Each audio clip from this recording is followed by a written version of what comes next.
In this Lost Ark video, we're going to discuss the closed beta, gameplay, combat mechanics, features, and future plans of the new MMO Action RPG.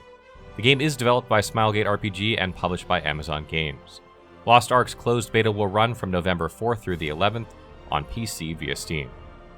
Lost Ark is a free-to-play MMO Action RPG which was previously released in Korea in 2018, followed by Japan and Russia. Amazon Games has decided to collaborate with Smilegate RPG to bring this game to life in North America and European regions. Lost Ark is set in Arkesia, which was on the brink of destruction hundreds of years ago due to the demonic invasion led by Kazeros, the Lord of the Abyss. Thanks to the Ark, the rift he created was sealed and he was incarcerated beneath a volcano. Peace then ensued for several centuries where nations were able to rebuild and create factions of their own. Because of this, they forgot about the evil lurking among them.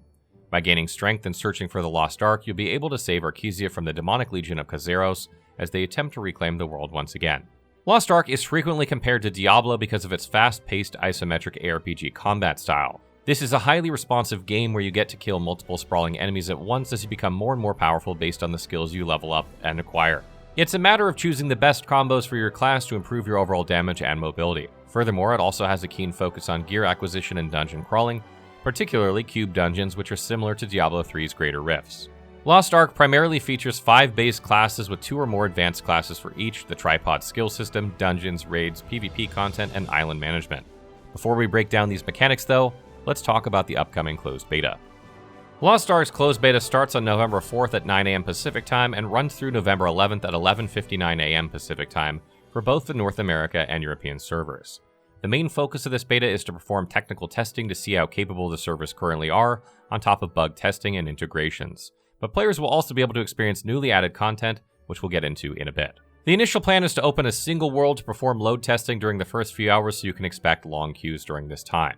They will then begin to increase the volume of worlds for incoming players. You can get a chance to participate in this event by signing up on the Lost Ark website. Alternatively, if you purchase one of the Founders Packs, you're guaranteed a spot in the beta. The lowest price of entry is the Bronze Pack, which costs $14.99 USD.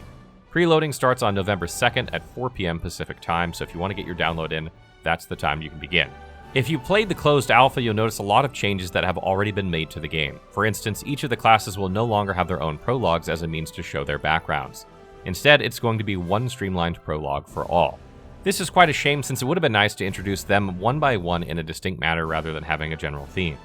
On the bright side, however, you'll be able to play the new Striker Advanced class, which is located inside the Martial Artist class. If you've been meaning to play like a monk, then the Striker may be for you. This advanced class specializes in dealing ultra-fast melee damage coupled with kicks and aerial combos. He makes use of elemental gauntlets, which let him store massive amounts of elemental energy upon landing great blows against enemies. As such, the Striker consumes this energy to utilize more powerful skills in order to overwhelm enemies. The character and expedition level caps in closed beta from closed alpha have been increased as well to 55 and 100 respectively. Expedition levels refer to your entire account's level, so it indicates how adept you are at the game. This also grants you minor character boosts. Furthermore, the Second Awakening skill and its associated quest will be available. Think of Awakening skills as advanced abilities that you gain access to when you reach a certain level. You have to complete Awakening quests to obtain these skills, as well as to raise your stats. On top of this, there will be new main story quests up to Rohendel, together with the Rohendel Chaos and Abyss dungeons for the Phantom Palace, like the Twisted Monarch's Hall, Cube Dungeons, and Tier 2 Guardian Raids.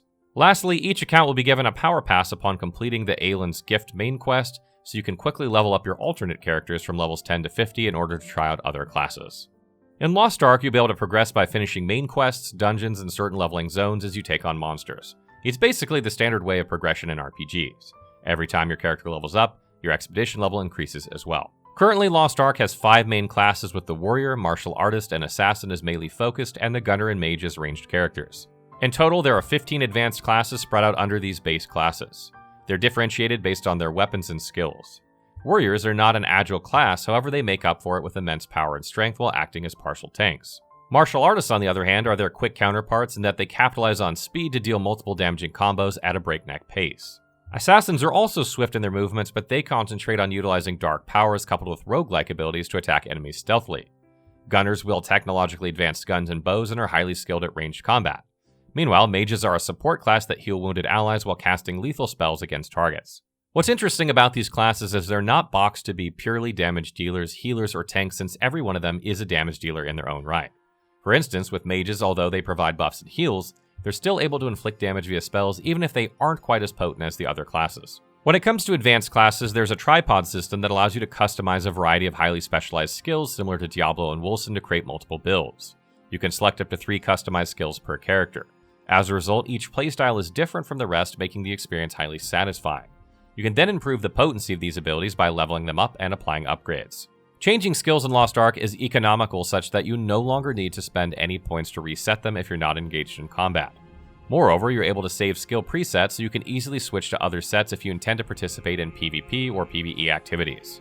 In terms of exciting isometric ARPG combat, Diablo, Path of Exile, and Lost Ark look the same, however they do have a couple of distinct differences.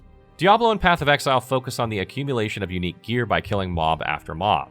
They tend to prioritize 1 to 2 main abilities while the rest serve as buffs to support the player's character. Their respective endgames are also constantly changing with brand new spins and modifications per season. Conversely, Lost Ark's overall progression is gradual such that you're enticed to play for longer periods of time. It also takes a while to get the gear you want since you need to collect specific materials to enhance them and their respective scores. Using all of your skills, which are cooldown dependent and therefore not as instantaneous, is highly encouraged to survive encounters. Additionally, the draw in endgame is daily dungeons and weekly raids like other MMOs. Lost Ark seasons are also implemented differently. Rather than showcasing new content, although there may be new raids and classes, the top priority is to improve the state of the game. This primarily involves huge overhauls to back-end codes, bug fixes, and quality of life updates. At the moment, Lost Ark in Korea, Russia, and Japan is already in Season 2, and it's expected that the North America and European regions will start in this season as well. When you reach the max level, you begin to redirect your attention to raising your gear level or score. The higher your gear score is, the higher the tier of content you unlock. There are endgame raids available in Tier 1, however, you gain access to more of them when you reach Tier 2, and so on. As with any ARPG, you'll be constantly switching to stronger gear sets. What's good in Lost Ark is you'll be able to carry over some of the equipment progress you've made in the form of enhancements. There are numerous materials you need to collect from participating in dungeons, raids, and trading. Gold is one of the most essential currencies in order to upgrade gear. Engaging in daily activities that involve slaying world bosses together with finishing cube dungeons and island quests lets you earn valuable rewards. Cube dungeons involve high-risk, high-rewards with random buffs and debuffs similar to Diablo. Fully adapting to its conditions paves the way for you and your party to complete the encounters, which grant more gold, silver, and legendary materials. In terms of PvP, you have the standard duels and 3 vs 3 arena combat with normal and ranked modes. For the latter, you can compete to raise your MMR. This serves as your placement matches to be part of prestigious brackets. You also have the island PvP with set objectives as well as guild versus guild.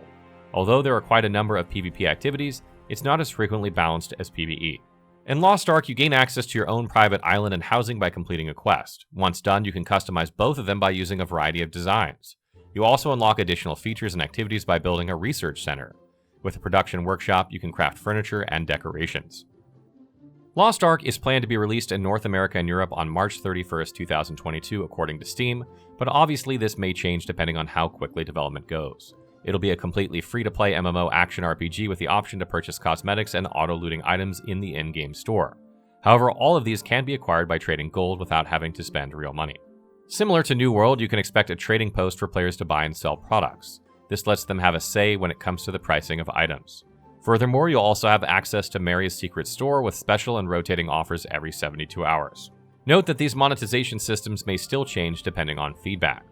Lastly, Amazon Games hasn't discussed what the future plans for Lost Ark are, that is, if an open beta would be possible prior to the full release. So stay tuned for more Lost Ark content, and be sure to drop by our Twitch channel if you have questions about the game so we can keep you informed. What did you think of our overview? Will you be participating in the Lost Ark closed beta? Let us know in the comments below.